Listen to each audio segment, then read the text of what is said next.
The most dangerous lie in American history wasn't told by a politician.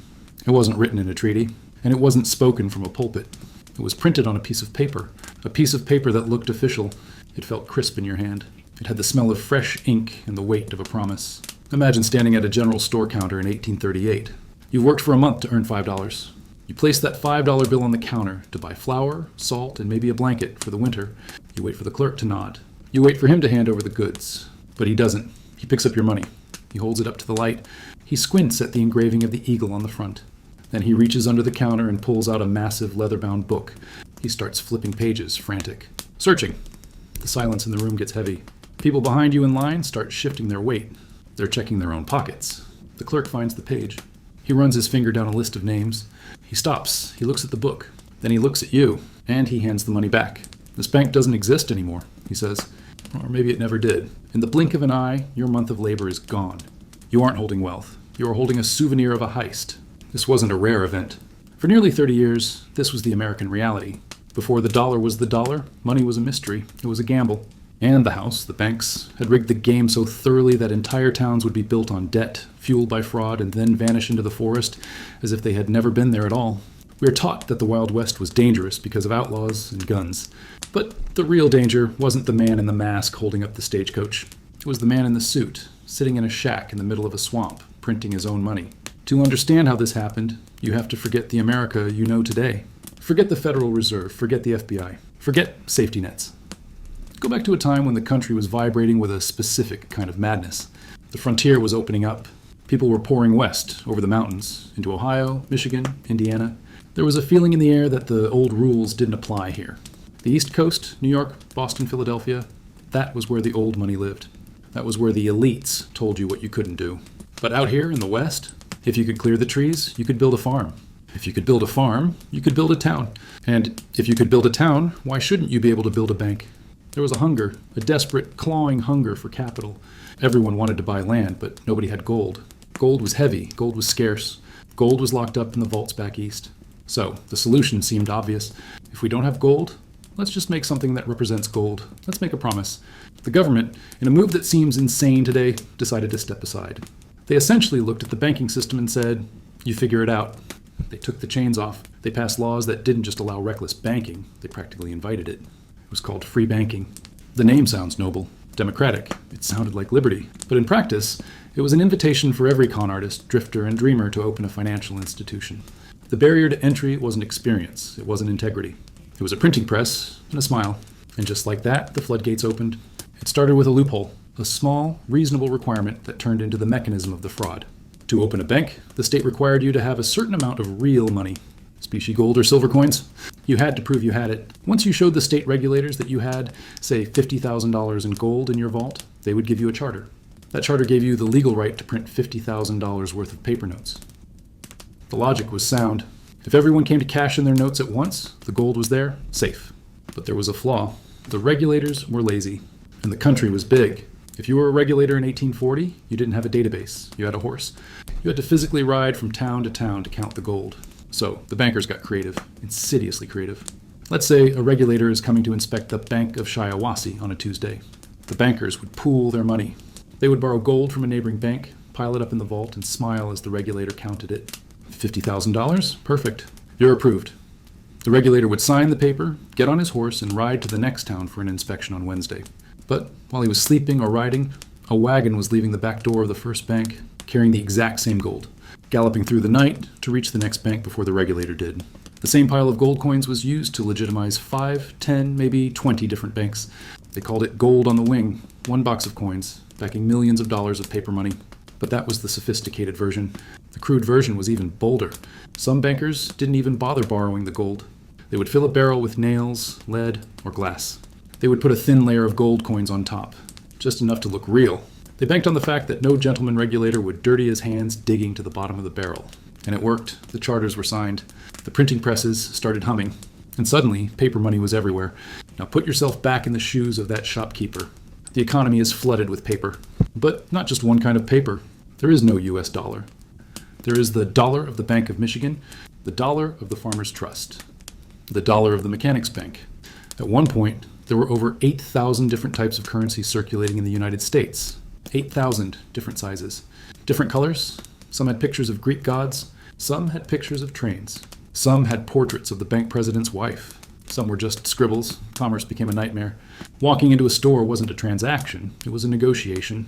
A customer would offer a $10 bill from a bank in Kentucky. The shopkeeper in New York would look at it and say, "I don't know this bank. I'll take it, but only for $6. This was called the discount. The further a bill traveled from its home, the less it was worth. Why? Because to get the gold, you had to go to the bank. And this is where the term wildcat banking actually comes from. It wasn't just a cool nickname. It was a description of geography. The scammers knew that if people could easily redeem the paper for gold, the bank would collapse. So they made it impossible. They set up their headquarters in the most remote, inaccessible places imaginable. Deep in the pine forests of Michigan, in the swamps of Florida. In places where there were no roads, no trails, and certainly no customers. Places where only wildcats roamed.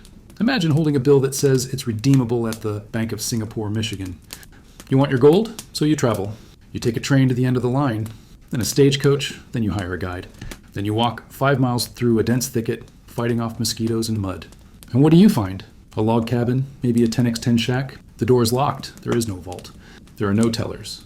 Maybe there's a sign that says, open on Thursdays between 2 a.m. and 3 a.m.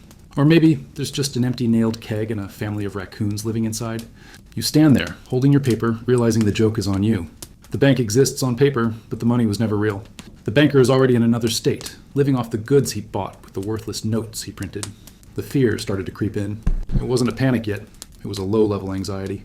Every time you accepted a bill, you were gambling. Merchants started buying books called banknote reporters or counterfeit detectors. These were the Bibles of the era. Thick magazines published monthly, listing every bank in the country and the current value of its notes. Bank of Washtenaw broken, worth 0 cents. But Bank of Brest, fraudulent, worth 0 cents. Oh, Bank of Sandstone, 50 cents on the dollar. People would huddle around these books in taverns, checking their pockets, realizing they were broke. The trust that holds a society together was eroding. If you can't trust the money, you can't trust your neighbor. You can't trust your employer. The social contract began to fray. It's easy to look back at this and laugh, to think they were naive, but they were just people trying to survive in a system they didn't build. Stories like this are usually swept under the rug because they're embarrassing. That's exactly why we need to remember them. The collapse didn't happen all at once. It happened in waves. But the big one, the one that really exposed the rot, came when the economy hiccuped. Financial panic hits, people get scared. And when people get scared, they want hard assets. They want the gold. Suddenly, no one wanted the paper. Everyone rushed the banks. Not the wildcat banks in the forests. Everyone knew those were empty. They rushed the real banks, the ones in the towns. But even the semi-legitimate banks had over-leveraged. They had printed 5-10 times more paper than they had gold. The scenes were chaotic. Mobs gathering outside brick buildings. Windows smashed. Sheriffs standing guard with shotguns to protect the vaults. But the vaults were already empty. In Michigan, the situation became almost comical if it weren't so tragic. One bank was found to have a vault full of nothing but scrap iron and lead. Another had boxes of broken glass covered in silver dollars. When the Bank of Brest failed, investigators found that its $84,000 in circulation was backed by exactly $138 in cash and some old furniture. The ripple effect was devastating. Land values plummeted. Farmers lost their farms because the money they had saved to pay the mortgage was suddenly worthless. Workers who had been paid on Friday woke up on Monday to find their wages couldn't buy a loaf of bread. The Wildcat era had turned the American dream into a casino where the games were rigged and the chips were made of fog. Society was stalling. You can't build railroads, factories, or cities if you don't know what a dollar is worth. The expansion of the country threatened to grind to a halt. It wasn't just an economic crisis, it was an existential one. If the United States couldn't guarantee its own currency, was it really a country? Or was it just a collection of scams sharing a map? By the time the Civil War rolled around in the 1860s, the situation was untenable. The government needed money to fight a war. Real money. They couldn't pay soldiers in Bank of the Swamp notes. They couldn't buy cannons with wildcat currency. President Lincoln and his Treasury Secretary, Salmon P. Chase, looked at the chaos and made a decision. They didn't try to fix the wildcat banks.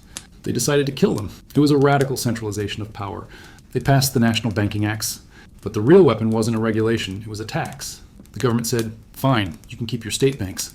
You can keep printing your funny money. But we are going to tax your notes at 10%. That doesn't sound like much today. But in banking, a 10% tax on issuance is a death sentence.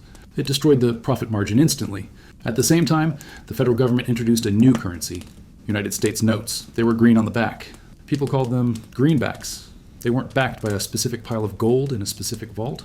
They were backed by the full faith and credit of the United States. This was a massive gamble. They were asking the public to stop trusting the local banker they knew who might be a crook and start trusting the federal government, which was fighting a civil war. But the alternative was the chaos of the wildcats. Slowly, grudgingly, the wildcat notes disappeared. The printing presses in the backwoods went silent. The shacks in the swamps rotted away. The banknote reporters stopped being published because there was finally only one note to report. The wildcat era ended, but it left a scar on the American psyche. It created a deep generational distrust of banks that you can still feel today in parts of the country. It taught Americans that value is a fragile thing. The paper money in your pocket right now, the bill you use to buy coffee, is the direct descendant of this chaos. The design, the uniformity, the heavy enforcement of counterfeiting laws, it's all an overcorrection to the time when anyone with a printer could act like a god. We traded the freedom of the frontier for the security of the system. We accepted that money is a monopoly of the state because we saw what happened when it was a free-for-all. But occasionally, you can still find traces of the wildcats. Collectors buy the old notes online. Beautiful, intricate engravings of Santa Claus or dogs or steamships. They are framed as art, but they are actually evidence. Evidence of a time when the boundary between a businessman and a thief was so thin, you couldn't see it with the naked eye. We walk around believing that the financial floor beneath our feet is solid concrete. We trust the numbers on the screen. We trust the plastic in our wallets. But the wildcat era is a haunting reminder of the truth. The floor isn't concrete, it's ice. And it's only as thick as our collective belief that it will hold. The moment that belief cracks, whether it's in 1837 or today, the money reverts to what it really is: paper, ink, and silence. The most dangerous financial moments don't arrive with explosions or alarms.